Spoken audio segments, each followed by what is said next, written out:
Bonjour, c'est Bruno Salomon. Bienvenue dans 100% PSG La Tribune, épisode 31 de votre podcast audio-vidéo préféré. Jour de débrief aujourd'hui, lendemain de Ligue des Champions, veille de tirage de Ligue des Champions. Bref, Paris est encore vivant, oui, car quand on repense au débat d'octobre-novembre, est-ce que Paris va prendre la porte? Est-ce que le PSG, l'une des plus mauvaises équipes qu'on ait vu jouer? On les a vus, ces débats, pas forcément ici, mais on s'est quand même posé des questions quand tu sors du match de l'Atlético Madrid, et là tu te dis, wow, c'est très très mal parti que tu te vois 25e ou 26e, et là, Paris étant 8e de finale de la compétition, droit dans ses bottes, ce Paris Saint-Germain, dans son jeu aussi, et tout ça, ça donne du plaisir, bien évidemment, aux supporters, aux suiveurs que nous sommes pour regarder les matchs. C'est vraiment un énorme plaisir. Je tairai la personne qui est autour de ce micro et que je présenterai dans quelques instants, qui m'a dit tout à l'heure autour du café, ça fait 2 mois que c'est un vrai plaisir de regarder les matchs du Paris Saint-Germain. Je dois même vous faire un petit aveu. Barcelone ou Liverpool contre le PSG au prochain tour, par le prisme du jeu. Simplement, posez-vous 3 secondes. On enlève 2 secondes la casquette supporter du PSG par le prisme du jeu. C'est une dinguerie. C'est une dinguerie ce qui s'annonce pour le Paris Saint-Germain. Ce PSG qui joue bien face à 2 équipes qui jouent très très bien aussi. Ça va être une affiche XXL que les télés vont pouvoir mettre en prime sur leur bon canal, tu sais, sur la grosse affiche. Ça va leur plaire. Salut aux amis de Canal+, que l'on apprécie. Et je sais qu'il y en a un aussi qui est de Canal+, et qui nous écoute très régulièrement et qu'on embrasse. Salut Olivier. Allez, installez-vous. Je vous déroule tout de suite le menu. 100% PSG, la tribune.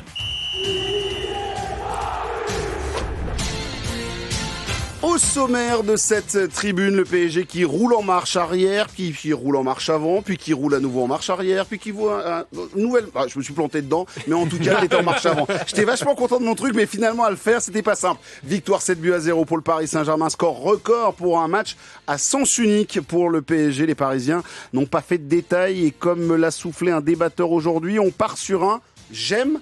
J'adore, ouais, il n'y a pas de j'aime pas dans cette émission après ce match face aux Bretons. Paris est donc qualifié pour les 8e de finale. Vous êtes plutôt Barcelone ou plutôt Liverpool? Quoi qu'il arrive, ça va être croquant, goûtu et qualitatif. On va se poser aussi la question, à quoi rime finalement ce 7-0? Est-ce qu'il a une vraie signification, ce score, pour ce PSG 2024-2025? Et puis enfin, côté football, on va parler du football français qui tousse très fort depuis hier soir. L'équipe et le magazine Complément d'enquête ont sorti des comptes rendus salés d'un conseil d'administration lunaire où le président du PSG se comporte en despote avec certains autres présidents, dont celui de Lyon. Ça tombe bien, c'est le futur adversaire du Paris Saint-Germain. La question est la suivante: Nasser Al-Khelaifi peut-il devenir un problème pour le Paris Saint-Germain pour la suite des saisons? De ça et du reste, on en parle dans 100% PSG La Tribune. Ici, Paris-Île-de-France, c'est parti. 100% PSG, la tribune. Qui compose l'équipe du jour? Baptiste Durieux, responsable presse chez Comover, ancien journaliste, est avec nous. Salut Baptiste. Salut Bruno, salut tout le monde. Bienvenue Baptiste. Merci C'est beaucoup. un homme que je vais découvrir autour d'un micro. Il a déjà participé à cette émission, mais c'était avec la team Bédouk, j'ai envie de dire. Jonathan Bensadoun de Canal Supporter. Salut Jonathan. Salut Bruno, salut à tous. Bienvenue Merci. à toi dans cette émission. Je suis ravi de te recevoir. Vraiment. Enfin, l'homme à la casquette. Non. Comment il s'appelle ton meilleur pote sur les réseaux sociaux? J'embrasse Philou. Philou, J'embrasse voilà. Philou, je Philou. lui fais une grande bise. J'ai décidé de lui rendre hommage et de ne pas mettre mon couvre-chef aujourd'hui. C'est ça, bravo. Voilà, Alexandre, bravo. Alexandre Aflalo de la team journaliste indépendant qui se fait un peu tensé, pour pas dire plus, par Philou, donc sur les réseaux sociaux, qui lui demande Ouais. d'enlever la casquette parce que ça ne lui convient pas. Donc voilà, tu l'as fait. La twittosphère veut me dégarnir. C'est Voilà. ça, effectivement. Ils veulent voir tes cheveux Mais novants. oui. Bien sûr, Alexandre. Les amis, ce débrief, bien évidemment, on le rappelle, 7-0 pour le Paris Saint-Germain, c'est un record. Record de buts, on avait vécu sur notre antenne, sur ici Paris-Île-de-France, le 7-1 du côté du Celtic. Mais là, 7-0, c'est assez énorme.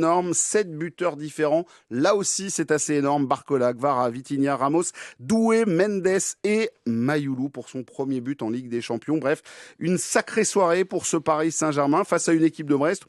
on va le revoir peut-être ensemble, qui a peut-être joué un peu à n'importe quoi sur sa composition d'équipe, mais après, derrière, que Éric Roy, le plus grand coach de l'histoire du foot français, bien évidemment, bah non, mais attends, sérieusement, mais non, non mais sérieusement, le gardien remplaçant, quoi. Poser le gardien 4 minutes 20 remplaçant. dans le podcast, on l'a déjà perdu, voilà. Mais non, mais, On a non, mais paumé Bruno. sérieusement, le gardien remplaçant. Il fait tourner son équipe sur un match de Ligue des Champions. Moi, Ah oui, moi je trouve que c'est une faute. On va pas en épiloguer, mais on n'est pas voilà. sur ici Brésil. Mais comme un braser. Mais non, je trouve que c'est presque une faute professionnelle, quoi. Enfin, 3-0, c'est pas insurmontable quand tu perds au match aller. On n'est pas là pour faire des cadeaux et faire de l'humanitaire, pour donner du temps de jeu à des remplaçants, etc. Bref, parenthèse fermée. Voilà. Mais je suis d'accord avec ce que tu dis. En tout cas, pour ceux qui nous regardent, et je n'avais pas fait le rapprochement quand il est arrivé dans notre studio, mais pour ceux qui nous regardent sur YouTube, que l'on salue, sur la chaîne ici de YouTube, on a un Baptiste qui est raccord avec la couleur du micro et du studio. Toujours. C'est-à-dire qu'il a mis une petite doudoune bleue, des plus somptueuses, qui ressemble tout à fait à la couleur ici que nous avons sur le micro. Pardon, je pars un petit peu dans tous les sens. C'est normal, j'ai dormi que 3h30, ça peut peut-être un peu dérailler sur cette émission. Les amis, on attaque avec le j'aime, j'adore, proposé hier soir après le 7-0 sur notre conversation WhatsApp par Alexandre Aflalo. Il a dit, moi je m'en fous, je ne mettrai pas de j'aime pas, je mettrai que des j'adore. Donc ce soir et aujourd'hui, je veux un j'aime ou j'adore. Ah, vous avez le droit à un petit j'aime pas si jamais il y a un truc qui vous a vraiment un peu agacé. Mais on a déjà mis une disquette à Éric Roy, je vois pas ce qu'on peut faire de Tu plus. as mis une disquette à Éric Roy. Bah, tu m'as bien suivi. Allez, on va attaquer avec tiens, Alexandre, avec toi pour ton j'aime. Mon j'aime, il va être très classique et puis en même temps c'est assez incontournable. Mais j'aime le fait que Paris ait gagné 7-0 avec 7 buteurs différents. Je trouve que ça représente admirablement bien ce Paris Saint-Germain là, où après des mois et des semaines et des jours d'errance et de doutes et d'interrogations, aujourd'hui on sent que le danger vient de partout. Le danger peut venir à tout moment de n'importe quel joueur et je suis à peu près sûr que c'est ce à quoi aspire Luis Enrique dans cette équipe, c'est-à-dire peu importe les joueurs qu'il met sur le terrain, peu importe l'animation, peu importe où le ballon est, il y aura toujours un danger, il y aura toujours quelqu'un pour mettre son pied, pour dévier le ballon au fond des filets. Et hier, c'était un peu l'aboutissement de cet idéal-là. Et voilà, alors franchement, on va pas se mentir, hier c'était exceptionnel, tout a réussi au Paris Saint-Germain, je crois qu'il y a 9 tirs cadrés, 7 buts. Ouais, tout à fait, ouais. Enfin, voilà, des soirées comme ça, on n'en vivra pas tous les 2 jours. Mais par contre, on peut apprécier le fait que, après tous ces mois de travail sous Luis Enrique, on est un peu l'aboutissement vraiment idéal de cette philosophie-là, avec 7 buteurs différents. Et tout le monde a eu son droit à son petit truc et c'était génial. Tout ça, Jonathan, en plus en étant un petit peu légèrement poussif en début de rencontre. Il a fallu... il nous l'a dit d'ailleurs, Luis Enrique, à la fin du match, il n'a pas du tout aimé le premier quart d'heure et il y a des attitudes qui n'ont pas plu. Hein. Il y a eu une sorte de soufflante pour Barcola qui est impressionnante dans les premières minutes. Et je rejoins parfaitement ce que dit Alexandre. C'est global. Et, enfin, je trouve que cette équipe, il y a une espèce de montée en puissance depuis 2 mois où... moi j'entends les trucs de ce n'est que Brest, etc. Mais j'ai envie de te dire que au-delà de ça, ces matchs-là du début de saison, tu as joué contre des que Brest quand tu joues contre Girona, quand tu joues contre le PSV, et pourtant tu as galéré dans ces matchs-là. Et là, en l'occurrence, tu prends pas le match à la légère. Tu ressembles à un espèce de rouleau compresseur comme on peut le voir à l'époque. Moi, j'avoue que le premier club qui m'est venu en tête, c'est le Bayern. Le Bayern qui, à chaque fois, tu avais l'impression qu'il y en avait 1, 2, 3, et ça ne s'arrête pas. Et tu te dis, mais ils peuvent en mettre 10 en fait, partis comme ça. Et cette philosophie de jeu, ce côté-là, moi, me bluffe. Et honnêtement, je ne pensais pas capable le PSG être aussi fort. Et là, c'est un kiff total, quoi. On va pas se mentir. Hier, dans l'équipe du soir, l'émission sur la chaîne L'équipe, Johan Mikou, qui a connu le Grand Bayern, justement, a fait la comparaison. Voilà, tu vois, il y est allé en disant, voilà, ça me fait penser à ce Bayern-là. On va y revenir tout à l'heure. Oui, juste pour terminer, Alex. Un tout petit mot, je trouve qu'il faut quand même aussi souligner le fait que le PSG rentre au vestiaire à la mi-temps, il y a 2-0, c'est-à-dire qu'il y a 5-0 sur les 2 matchs. Et pour autant, on a vu des PSG des fois gérer en deuxième période tranquillement, se faire tourner là-bas, etc. Là, t'en mets 5 de plus, quoi. Mais t'en mets même 4 quand Et- t'as justement et Barcola Ah, mais oui. et Dembélé qui sortent, quoi. Mais oui, Enfin, et il faut souligner ça. Il faut souligner ce fait voilà, d'aller enfoncer le clou, d'aller chercher ce but de plus, comme tu disais avec ce Bayern, par exemple, qui n'arrêtait jamais de marquer, quoi. En tout cas, le Paris Saint-Germain. On va y revenir pour avoir un petit peu pour vous la signification. C'est l'une des questions qu'on va se poser aujourd'hui. Ce que signifie finalement ce 7-0? Ça sera un petit débat qu'on aura tous ensemble tout à l'heure. Baptiste, avec toi, ton j'aime. Mon j'aime, ça reprend ce qu'ont dit mes collègues. C'est un football qui arrive à son paroxysme et la quintessence, je pense, de ce que veut Luis Enrique. Moi, ce que j'avais dit, ce que j'aimais, c'est de cette régalada du début jusqu'à la fin. Ça fait vraiment longtemps. Tu faisais référence au match face au Celtic, 5-0 match aller, 7-1 au match retour. Je pense que c'est la dernière fois où j'ai vraiment pris une claque sur un match aller-retour comme ça en Ligue des Champions, et c'était en 2017 sous Unai Emery, donc c'est une éternité, et ça faisait vraiment longtemps que je m'étais pas autant régalé vraiment du début jusqu'à la fin sur une double confrontation. Il y a eu des Thomas Tuchel avec des périodes qui étaient assez intéressantes, Pochettino peut-être sur un ou deux matchs, Christophe Galtier sur le début de saison avec Messi, Neymar, mais un tel niveau de jeu, une telle puissance collective, franchement ça fait longtemps que je m'étais pas autant régalé. Là c'est l'enfant qui parle, c'est juste le plaisir que j'ai pris hier soir pendant 90 minutes. C'était juste fabuleux, formidable. Et voilà, je le répète, c'est, je pense, la quintessence absolue de ce que veut Luis Enrique, de ce qu'on peut attendre de ce PSG-là. Alex. C'est ça que tu parlais de Christophe Galtier. Moi, j'étais au Stade Pierre-Mauroy pour le PSG Lille le 7-1. Je pense que c'est la dernière fois où on a eu ce tel sentiment Bien sûr. en fait, de surpuissance, quoi. Le côté, C'était sur un match. Oui, c'était sur un match, mais le côté vraiment, on va vous foutre la tête sous l'eau, vous n'allez pas en sortir pendant 90 minutes, et si vous mourrez noyé, c'est pas très grave, quoi. Il y a un peu le côté. Mais ça, c'est génial. Moi, j'aime ce sentiment d'être jamais rassasié, d'avoir toujours faim, de ne jamais s'arrêter, d'être un peu cruel parfois. Moi, j'étais même gêné pour Brest, qui toujours valeureux, qui a quand même eu des occasions malgré tout sur certaines phases de jeu, mais parfaitement géré à chaque fois au niveau des temps faibles par le Paris Saint-Germain, qui est hyper efficace quand même dans les deux surfaces. Hein. Je trouve que défensivement, alors il y a un sauvetage de Marquinhos, il y a un poteau de Les Melou, il se passe des choses. Paris est jamais 100% serein sur l'entièreté du match, mais néanmoins, cette efficacité à chaque fois, vraiment, je le répète, cette cruauté de systématiquement marquer quasiment à chaque frappe cadrée, c'est prodigieux et c'est très bien. Et il faut être cruel comme ça, il faut jamais être rassasié, c'est la bonne mentalité. Je vous rappelle que Luis Enrique demande une chose à ses joueurs, parce qu'on ne le souligne pas assez, mais il joue à un jeu qui est assez intéressant avec ses joueurs, c'est qu'il leur dit, les supporters du Paris Saint-Germain ne lâchent jamais de la première à la 90e minute de jeu dans les gradins, donc désormais, vous aussi, vous devez être... Voilà, à 200% tout le temps, il n'y a pas moyen de baisser le pied ou de lever le pied. Jonathan, avec toi, on voit ton j'aime, s'il te plaît. Mon j'aime, ça va être très large. J'aime cette équipe. Tout simplement. J'aime cette équipe et j'aime cette mentalité.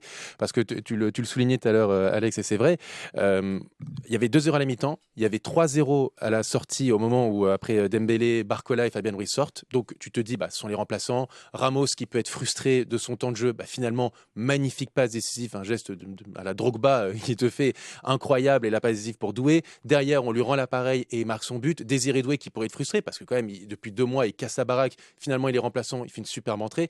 Guine qu'on voit en difficulté, finalement il est très bon. Mayoulou qui rentre, qui marque son but, et en plus ses entrées à chaque fois sont intéressantes. On l'a vu contre Brest justement, mais en championnat là encore, et en fait tu as cette espèce d'harmonie, tu en parlais tout à l'heure, collectif, qui fait que en fait tu ne vois aucune frustration.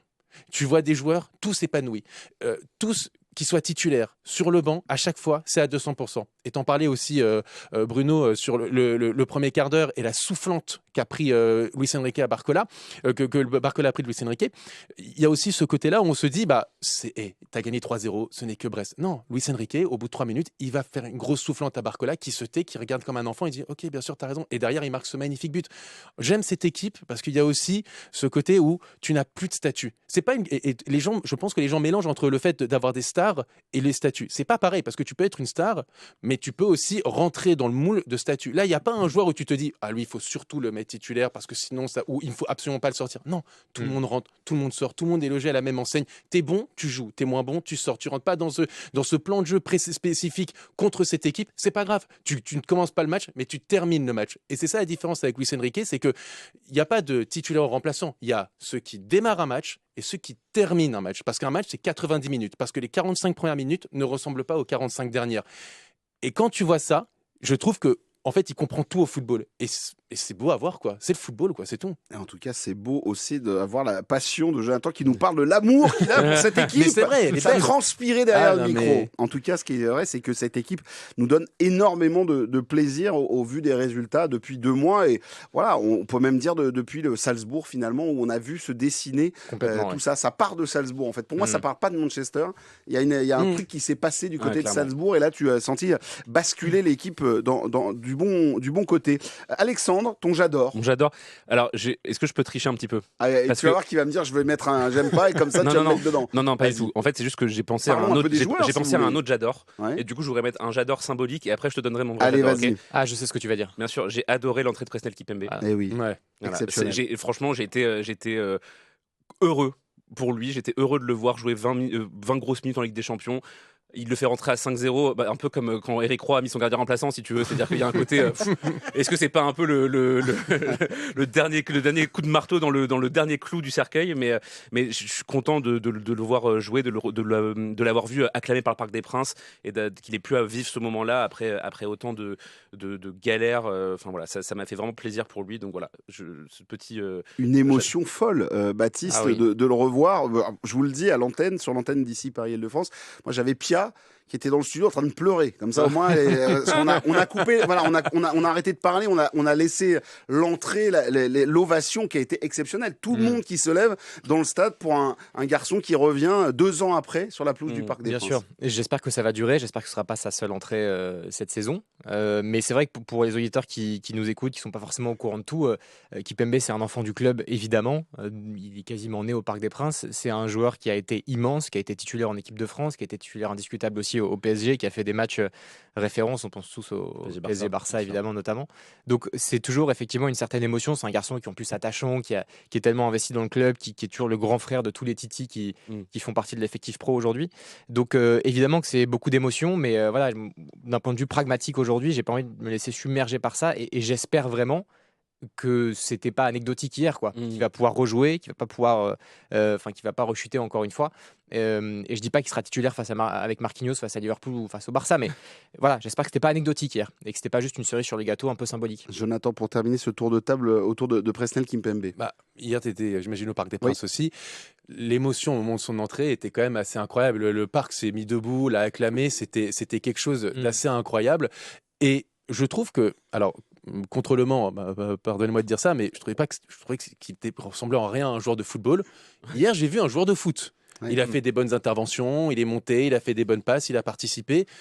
Je ne sais pas si ça augure de bonnes choses pour la suite, mais en tout cas, je trouve qu'il y a déjà une petite progression par rapport à ce que j'ai vu au Mans. Vraiment, au Mans, j'avais de la peine pour lui, quoi, vraiment. En fait, le Mans, je pense qu'il a été pris par l'émotion aussi. Oui. J'ai cette impression-là. Bien Et sûr. là, effectivement, allez, maintenant c'est reparti. Exactement. On se remet dans le sens de la marche. En tout cas, c'était un vrai plaisir de voir Presnel. T'as le droit à un deuxième et un mini. Elle alors. est vraiment minime, un peu. Mini, j'adore. J'en ai déjà parlé, mais moi, l'enchaînement de Ramos sur le but de Doué, là. On rappelle. Mais réservez-moi ça, entrée, plat, dessert. Mais j'en reprends à toutes les sauces. Hein, mais c'est fabuleux ce qu'il nous a fait. Alors, Pour ceux vraiment. qui n'ont pas vu le match, qui peut-être certains n'ont pas vu, on rappelle. Non, mais Doué est en entrée de surface de réparation. Il joue sur Gonzalo Ramos et là, la magie. Non, alors qui lui fait la passe? C'est Hakimi, non? C'est Hakimi, Donc Hakimi côté droit qui fait la passe à Ramos dans l'axe, qui est au dos à un défenseur. Il te sort une espèce de contrôle en talonnade pour aller vers la ligne de réparation, enfin la ligne de but adverse. Le défenseur, il n'a pas compris ce qui lui arrivait, il ne savait plus comment il s'appelait, et après derrière il te fait une passe en retrait magnifique alors qu'il était tout seul face au gardien pour servir Doué qui marque dans le but vide. Mais l'enchaînement est d'une classe absolue. Ramos vient de rentrer, ça doit être son 3e ballon touché, voilà, et ça confirme pour moi que ce joueur. Alors tu parlais justement, je ne sais pas si tu te souviens Bruno, c'était avec toi qu'on l'avait fait d'ailleurs. L'idée des mecs qui commencent et finissent les matchs, j'en avais parlé il y a quelques semaines sur ce plateau, et pour moi en fait Ramos il rentre dans ce cadre-là. C'est sur un débat sur Ramos d'ailleurs, en fait Ramos c'est un finisseur de match, quoi. Et quand il en sortie de banc, c'est R9 Prime et on peut plus l'arrêter, quoi. C'est même pas loin d'être le meilleur finisseur du PSG, hein, parce que ce garçon, je trouve même si ça saute pas aux yeux, je trouve qu'il a une qualité technique qui est assez prodigieuse. Le geste technique le prouve. Ouais. Même sur le deuxième but, au début on sait pas trop ce qu'il fait, mais en fait c'est parfaitement, c'est-à-dire qu'il met un peu son pied en opposition, et c'est dans le langage corporel, dans sa position, dans la façon dont il place son pied, c'est quand même d'une justesse technique absolue. C'est fin, c'est calculé, et je trouve que c'est un joueur de grande qualité qui a coûté très cher évidemment, qui était au Benfica, qui marquait but sur but, qui a mis Ronaldo sur le banc avec le Portugal lors de la dernière Coupe du Monde, donc c'est pas n'importe qui, mais il a une efficacité mais qui est redoutable, ce garçon. Et systématiquement, dès qu'il rentre en jeu, il marque. Enfin, je pense qu'il a le meilleur ratio d'Europe, Gonçalo Ramos. 808 minutes de jeu et déjà 9 buts pour Non, lui. mais c'est énorme. Et c'est énorme. Et en fait, il arrive à la barre. Un but toutes les 90 minutes. Voilà, il arrive à la barre demandée par Luis Enrique. Il va être sûrement le 3e joueur à passer la barre des 10 à 10-12. Alors après, soyons très clairs, ce n'est pas du tout une surprise. Oui. C'est-à-dire que non seulement on connaît sa qualité, mais en plus de ça, la saison dernière, il nous fait exactement la même chose. C'est-à-dire qu'à chaque fois en sortie de banc, à chaque fois sur les fins de match, à chaque fois pour être clutch, etc. Moi, je l'ai dit à de multiples reprises sur ce plateau, j'aimerais qu'il dépasse ce statut-là, qu'il soit vraiment titulaire. Maintenant, si il arrive à garder ça et à être vraiment ce joueur qui rentre une demi-heure avant la fin du match et qui casse tout, ça m'a très bien. Ça m'a très bien aussi. Voilà. Le regard de notre ami. Là où je suis content, c'est que tu vois aussi que c'est un garçon qui est intégré. Parce que ce qu'il fait avec Doué, il fait cette passe à Doué, Doué va le remercier. Et derrière Doué, Exactement. lui fait la passe, Jonathan. Et ça aussi, c'est quand même beau. Ah ouais, de toute façon, c'est ce que je disais tout à l'heure par rapport à l'harmonie collective. Tu la vois là, ça pourrait être deux joueurs qui pourraient être frustrés de commencer sur le banc un match de Ligue des Champions, mais en fait, non, ils éclaboussent de leur talent et de leur complémentarité. Mais en plus, ce que tu dis, Baptiste, c'est très vrai sur le point de vue technique. Et ce qui est parfois surprenant, c'est, moi, je me souviens quand il laisse passer la balle, tu sais, contre Milan la saison dernière, c'est un beau geste technique. Il y a une action aussi, je crois que c'est un but refusé contre Manchester City, où on croit qu'il a dévie mal, mais en fait finalement il fait une espèce de talonnade pour Dembélé en extension. En fait, il est capable aussi de super gestes techniques comme ça où tu ne t'y attends pas de la part d'un Gonçalo Ramos. Et finalement, il a vraiment ce bagage technique bluffant. Et tu ne le sais peut-être pas, Jonathan, mais Baptiste en fait a massacré toutes les défenses d'Île-de-France parce que c'est un attaquant racé. Voilà, et donc ce geste technique qu'il vous a décrit, c'est un petit peu lui sur les pelouses d'Île-de-France. Oula. Non, je suis plus tacle glissé en termes de gestes techniques, mais je serais incapable de faire ce que fait Gonçalo Ramos. Quand tu dis qu'il a massacré, c'est littéralement. Je veux dire, moi, j'ai joué une ou deux fois au foot avec Baptiste Durieux. Je peux vous dire qu'il y en a qui ne sont pas sortis indemnes. C'est clair. Après, je présente toujours mes excuses. Ça se termine toujours bien de manière pacifique. Autour d'un pot. Exactement. Un petit café, un truc. À l'instant T, c'est un peu tendu. C'est évident. Mais j'aime le gentleman. Excuse-moi, je t'ai mis une brioche, mais voilà, relève-toi. Non, mais T'es j'adorais. un peu un Gvara qui, à la 86e, hurle sur l'Esmelou pour lui dire vas-y, relève-toi. Exactement. Mais non, Romain Bédou qui était un bien meilleur numéro 9 que moi. Mais très bien. J'adore Gonçalo Ramos parce qu'il a cette double casquette je trouve que c'est un numéro 9 pivot sur lequel on peut s'appuyer, qui peut être aussi un bon passeur, un très bon relais qu'on peut trouver dans la surface avec encore une fois une vraie justesse technique et puis évidemment un remarquable finisseur. Donc c'est un joueur qui est jeune encore et je trouve que les perspectives sont extrêmement enthousiasmantes le concernant. En tout cas, ce qui est sûr, en plus, il faut, vous savez, lundi, j'ai félicité Matvei Safonov pour son excellent français. Et qui vous avait annoncé que dans moins de 2 mois, Gonçalo Ramos allait parler correctement français? Parce que chaque fois qu'on le voyait passer en zone mixte, on avait le droit à un très beau bonsoir, mais pas, tu vois, le bonsoir. Voilà, le truc un peu qui claque, tu dis, lui, il prend des cours et ça va tomber. Bonsoir. Voilà, bonsoir. Voilà. Et donc, c'est tombé hier. Il est passé en conférence de presse et il est venu en zone mixte et il est venu parler en français. Et j'aime à le souligner parce que vous le savez que ça a été quand même l'un des gros problèmes du Paris Saint-Germain pendant de nombreuses années. Les joueurs qui ne s'intégraient peut-être pas justement par rapport à la langue française. Donc, très bien de la part de Gonçalo Ramos qui, voilà, et bientôt le prochain. Joao Neves. Allez hop, comme ça on fait le poids parce que lui il a déjà commencé à nous faire quelques bribes du côté de Brest. C'était la semaine dernière, les amis. Alors là j'ai eu mon j'adore, donc je passe avec un j'adore pour Jonathan, s'il te plaît, ton j'adore ou ton t'as le droit à un j'aime pas, hein. C'est pas parce que voilà Alex demande. Non, je suggère. C'est difficile de pas mettre un j'aime pas, mais je vais quand même en faire un. D'accord. Voilà, je vais quand même faire un j'aime pas, mais c'est pas sur le match. J'en ai déjà parlé un peu à droite à gauche. Je n'aime pas l'acharnement qu'il peut avoir autour de Fabien Ruiz.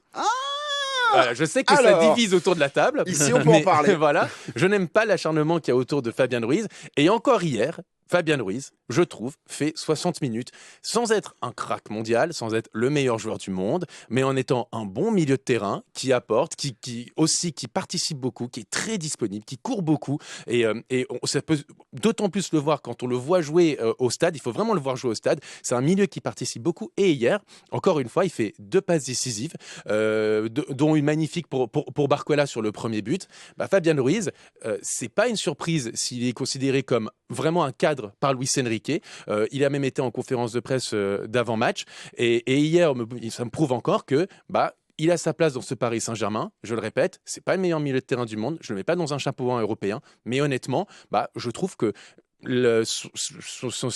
son année 2025, elle est aussi plutôt bonne. Et il apporte, et en fait, à chaque fois, on l'a vu, même contre Toulouse, il a été élu homme du match, c'est pas surprenant. Et je trouve qu'on retient à chaque fois de Fabian Ruiz ses contrôles ratés, ses passes ratées. Mais personne ne parle de ses bons décalages, de ses bonnes ouvertures, de sa participation au jeu. Donc, voilà, j'espère qu'il y aura aussi cet enthousiasme et j'espère aussi vraiment un appel à la tolérance autour de Fabian Ruiz qui se prend, je trouve, plein de la tronche. C'est donc limite un j'adore Fabian Ruiz. Oui, alors peut-être pas j'adore Fabian Ruiz, voilà, mais j'aime bien. Alors, autour de cette table, il y a plusieurs personnes dont un qui est à ma gauche, mais j'avoue que je suis un peu... Voilà. Donc, alors, à la gauche de mon micro, si vous êtes, je sais pas, devant votre téléphone portable, dites-vous que c'est à votre gauche. Vous aussi, il est avec nous, c'est Baptiste Durieux. La semaine dernière, tu nous avais fait un tacle glissé à la Mota sur Fabian Ruiz. Est-ce que tu entends les arguments de maître Jonathan Bensaloun du barreau de Canal Supporter? Déjà, Thiago Motta et Fabian Ruiz dans la même phrase, moi j'ai un peu de mal. Non, mais en vrai, je vais pas m'acharner. En tout cas, je vais pas le faire chaque semaine. Hier soir, il a été bon. Oui, non, mais après, moi, considérer que oui, il fait une passe décisive et on va pas faire la chenille dans le studio parce qu'il y a un milieu de terrain fait une passe D, quoi. Et surtout, je trouve que le travail de Barcola est remarquable, c'est-à-dire que le contrôle, la manière dont il a de se débarrasser aussi avec ce jeu de corps qui est sensationnel, cette finition pied gauche hyper rapide au premier poteau. Oui, c'est une passe décisive factuellement, mais quel travail de Barcola. La vraie info, c'est ça. C'est pas que Fabian Ruiz, effectivement, ait vu un appel de balle et... Tu rebelles quand même.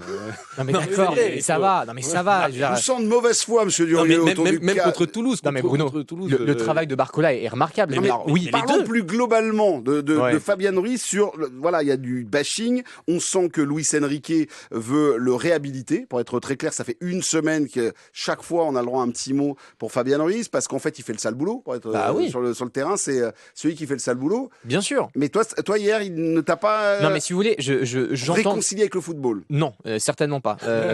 Même fâché avec le football d'ailleurs. Non, mais en vrai, évidemment, Jonathan a pas tort. Jonathan est pas fou. Le débat qu'on avait avec Romain est pas fou aussi. Il aime le football comme moi. Jonathan aime le football comme moi. Donc, évidemment qu'au final, on va tomber d'accord avec la vérité dans la nuance. Ça, c'est une certitude. Mais je trouve qu'il y a quand même des fondamentaux, des trucs qui sont élémentaires que Fabian Ruiz ne fait pas. Et on peut m'expliquer les décalages formidables, les passes D, le contrôle passe déjà de base, la capacité qu'il a à faire des erreurs techniques grossières, à perdre des ballons, c'est insupportable. Point. Donc voilà, moi je trouve qu'il y a des fondamentaux, des trucs qui sont basiques, qui sont élémentaires et il ne les remplit pas. Voilà. Alors juste, est-ce que je peux avoir quelqu'un de plus mesuré? Parce que d'un côté, j'ai quelqu'un d'extasié. Non, moi je dis justement il faut être mesuré, c'est ça en fait. Je suis pas un grand fan, je dis il faut être mesuré. C'est un bon milieu de terrain, c'est tout. C'est pas un crack. Je vais être le juge de paix. Aujourd'hui, Fabian Ruiz a forcément des qualités, forcément des qualités point. Voilà. Mais pour que Luis Enrique l'utilise autant et lui fasse autant confiance, c'est qu'il a forcément des qualités que nous peut-être on perçoit pas ou on perçoit pas avec autant d'intensité que Enrique peut les percevoir, ou en tout cas il y apporte plus d'importance peut-être que nous. Maintenant, je souscris totalement à ce que dit Baptiste dans la mesure où pour moi Fabian Ruiz a des lacunes qui passe aujourd'hui parce que voilà, mais quand on va tomber contre Liverpool en Ligue des Champions, parce que disons-le franchement Bruno, on va tomber contre Liverpool. Là, tu viens de me flinguer le prochain débat. Ben voilà, on en reparle tout à l'heure. Mais on en reparle tout à l'heure. Mais le jour où on va tomber contre Liverpool, ça va pas être la même paire de manches et effectivement la lenteur et les approximations techniques, ça va pas être possible. Moi, c'est là où j'ai peur. Moi, c'est le côté physique. Effectivement, si tu tombes face à un milieu de terrain un peu physique, on risque de se faire un peu brasser. Ah oui, Fabian Ruiz et d'autres aussi d'ailleurs. Mais bon, on en reparlera. Est-ce que tu as un j'adore pour te détendre un petit peu ou est-ce qu'il y a un joueur peut-être, quelqu'un que tu as envie de mettre en avant après cette prestation Moi, j'avais donné un j'aime pas, ça concerne le débat d'après, mais rapidement, j'avais dit qu'effectivement, ce que j'aimais pas, c'était le fait de tomber contre Barcelone et Liverpool, et que finalement. On y revient après. Voilà. Non, après, moi, ce que j'ai aimé, c'est le match de Vitinha aussi, qui était l'homme du match d'ailleurs. MVP sur un match avec 7 buteurs différents. J'adore sa qualité MVP, de frappe. hein, il aurait été MVP match aller, match retour. Absolument. Non, joueur dont je suis absolument fan. C'est un plaisir absolu de le voir jouer. Sa capacité à frapper de loin est absolument géniale. La justesse technique, pour le coup, là, ça change de certains de ses collègues. Et non, mais surtout qui effectivement hier soir ont tué quelques pigeons. Exactement. Mais non, il a fait une passe ici. Non, je... Mais non, j'ai adoré ce match. J'ai bien aimé aussi le but de Gvara aussi, qui était important, un peu difficile à mettre. Donc voilà, c'est une soirée où on coche tout case. C'est vrai que Vitinha, j'ai une petite sensibilité pour lui et sa capacité à frapper de loin, je trouve que c'était une vraie âme offensive pour le Paris Saint-Germain. Hier, on s'est fait tomber dessus, enfin le lundi dernier, on s'est fait tomber dessus par rapport à notre débat sur Gvara. Oui, vous êtes parti complètement zinzin. Qu'est-ce que vous venez nous dire s'il y avait l'ombre d'un doute, etc. Juste, je veux parler de lui quelques instants. Il a été buteur hier soir, un but passe facile à redresser et passeur aussi. Votre ressenti, voilà, un petit tour de table rapide sur Gvara, une petite note. Douce, voilà, tout sympathique. Moi, j'ai aimé son attitude. Moi, tout à fait. 90 minutes. Tout à fait. Moi, je répète ce que je t'ai dit lundi, et puis aussi ce dont je parlais avec Baptiste hier soir, dans l'intimité de notre foyer. C'était dans un bar. Hein. Le foyer, c'est là, ils sont en train de s'en boire une. Moi, j'aime beaucoup ce joueur. J'aime la légèreté avec laquelle il aborde le ballon. J'aime le fait que quand il fait une passe, il est déjà parti pour faire son appel. J'aime ce qu'il propose. Il va avoir besoin d'un peu de temps pour s'adapter et pour vraiment régler un peu les petits détails, parce que en fait, il a un jeu qui est très fin, quoi, qui demande beaucoup de sensibilité, de finesse et aussi d'accord avec ses partenaires. Ça va venir, mais moi, sur ce que je vois, franchement, effectivement, comme disait Baptiste, le but qu'il met hier, il n'est pas facile à mettre, il s'arrache, il fait un tacle, le truc, il est angle fermé. Je t'ai dit combien de fois comment il la met, je t'ai dit 4 fois, mais comment il la met, enfin, c'est pas possible. Et donc voilà, ça va venir, mais moi, j'aime beaucoup ce joueur, voilà. Juste, Jonathan, il apporte en plus, alors il y a cette douceur et cette technicité, on sent que ça se met peu à peu en place, et en plus un caractère qui manquait peut-être au Paris Saint-Germain, quand il brasse Barcola en train de lui lever les bras et lui dire mais pourquoi tu joues pas sur moi, en train de se brasser avec des joueurs, 89e minute de jeu, en train de tacler au coin de corner défensif pour tenter d'éviter justement et plutôt que ça sorte en 6 mètres, il apporte aussi ça en plus, j'ai l'impression. Bah, complètement, et peut-être que le reproche qu'on pouvait faire justement à l'attaque du PSG, c'était d'être un peu des gentils garçons. Bah, lui, c'est un méchant garçon, hein, on le voit, pour le coup, il aime bien mettre le pied, il aime bien, comme tu le dis, montrer son caractère, et c'est une bonne chose. Et moi, si je pouvais vraiment résumer en 3 mots, c'est monter en puissance. C'est une vraie montée, c'est petit à petit, et j'ai même envie de dire que c'est une bonne chose presque pour ce PSG, le fait qu'il ait un peu de mal au début. Ça signifie que justement, il rentre dans un collectif qui est tellement huilé, avec toute la qualité qu'a un Kvaratskhelia. Bah, pourtant, il faut qu'il s'adapte. Et ça, j'ai envie de te dire, c'est la marque des collectifs qui marchent super bien. Et peut-être avant, à chaque fois qu'il y avait une individualité, comme le jeu était peut-être moins huilé collectivement, on mettait beaucoup de pression sur l'individualité pour faire des différences. Bah là, en fait, tout Kvaratskhelia, en fait, il faut qu'il rentre dans un collectif, dans une équipe, pour justement exploiter au max ses qualités. Et je pense que moi, je le vois comme une bonne nouvelle, personnellement. En tout cas, ce qui est sûr, c'est que oui. Il a essayé de dire un truc compliqué. Il a tout Kvaratskhelia qu'il est. Il y a beaucoup de consonnes. Mais il l'a tenté. C'était beau. Ça, il s'est rattrapé. Simplement. Parfaitement. Mais attitude formidable, vraiment. Ouais. Et je sais que tu l'as souligné, Bruno. C'est quelque chose qui est extrêmement important pour Luis Enrique, et l'attitude de la première jusqu'à la dernière minute, l'intensité dans tout ce qu'il fait.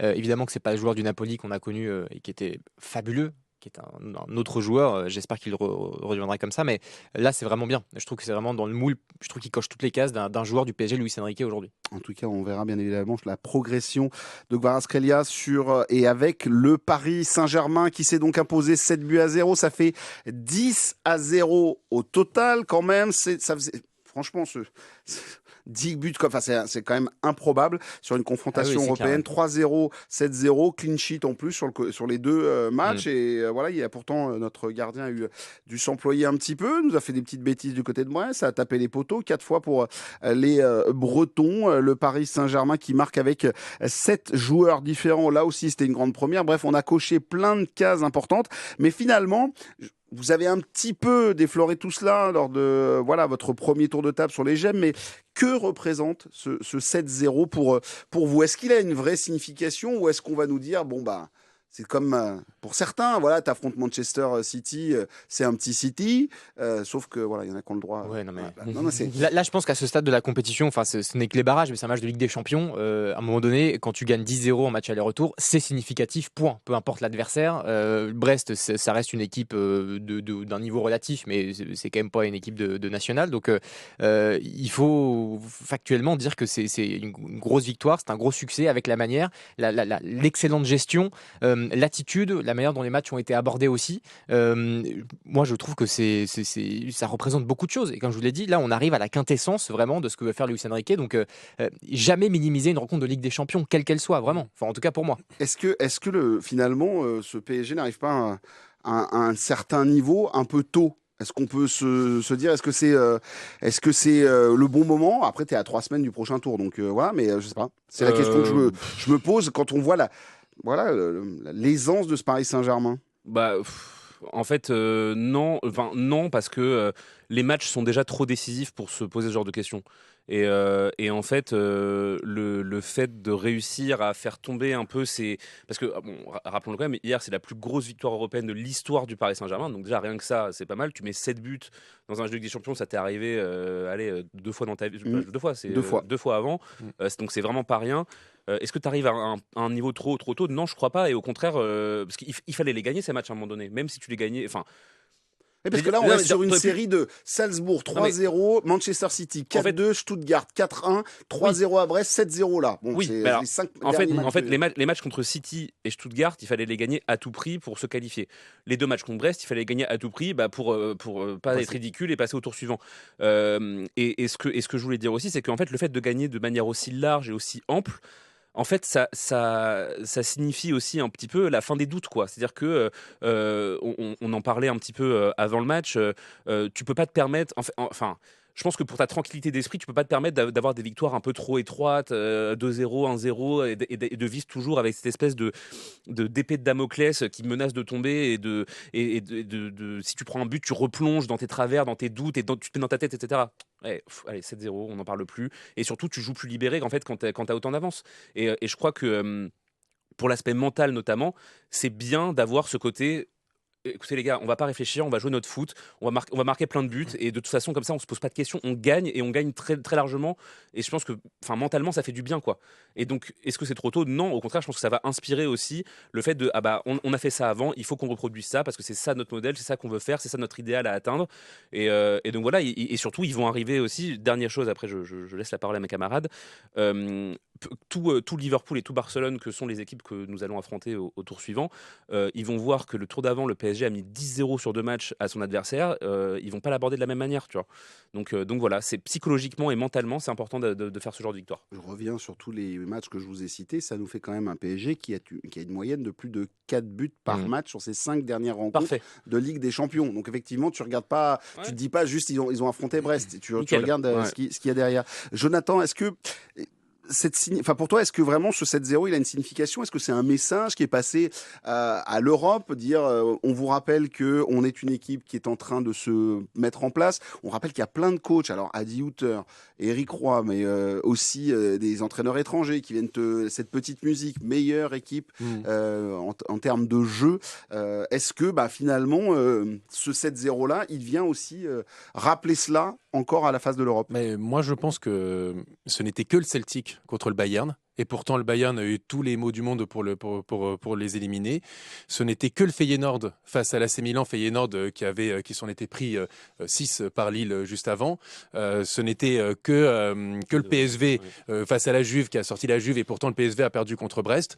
En fait, tu l'as dit tout à l'heure, il n'y a pas de petits matchs en Ligue des Champions. C'est la Ligue des Champions, point barre. Si Brest est là, c'est largement mérité. En plus, on l'a vu sur les 2 confrontations. Honnêtement, Brest n'a pas de honte à avoir. Ils ont bien joué, ils ont eu des occasions, ils ont manqué de réussite, ils sont tombés contre plus fort, c'est comme ça. Bien sûr, on va pas commencer à dire après cette victoire et cette double confrontation, ça y est, Paris est la meilleure équipe d'Europe, ils peuvent battre n'importe qui, ils peuvent écraser Liverpool, pas du tout, personne ne dit ça. Mais de dire tout simplement que on est vraiment sur une équipe sérieuse, une équipe de qualité, une équipe qui monte en puissance, et depuis le début 2025, tu as joué contre beaucoup d'équipes qui jouaient ou qui jouent la Ligue des Champions. C'est-à-dire tu as joué 2 fois Monaco, tu as joué City, Stuttgart et 3 fois Brest. J'ai calculé, tu as marqué 29 buts. 29 buts en 7 matchs. C'est une dinguerie monumentale. Et en fait, il faut se rendre compte quand même qu'on pourra... Alors, de toute façon, avec le PSG, c'est toujours comme ça. Si tu bats pas le Barça de Guardiola à son prime, machin, t'as pas prouvé. Je ne dis pas qu'aujourd'hui, je le répète tout à l'heure, c'était la meilleure équipe d'Europe, etc. Mais quand même, depuis le début de l'année 2025, tu joues contre beaucoup de grosses équipes et tu ne fais pas que gagner. Tu leur mets des leçons, quoi, tu vois. Et c'est ça qui est impressionnant. Tu mets des trempes, effectivement, à tout le monde. Oui. Juste une chose, il ne faut jamais minimiser une victoire 7-0. En fait, peu importe l'adversaire en face, c'est-à-dire que pour moi, quand tu gagnes avec autant d'aisance, autant de largeur, c'est parce que tu as ultra dominé, c'est parce que c'est toi qui as pratiqué un beau football et pas parce que l'adversaire en face était mauvais.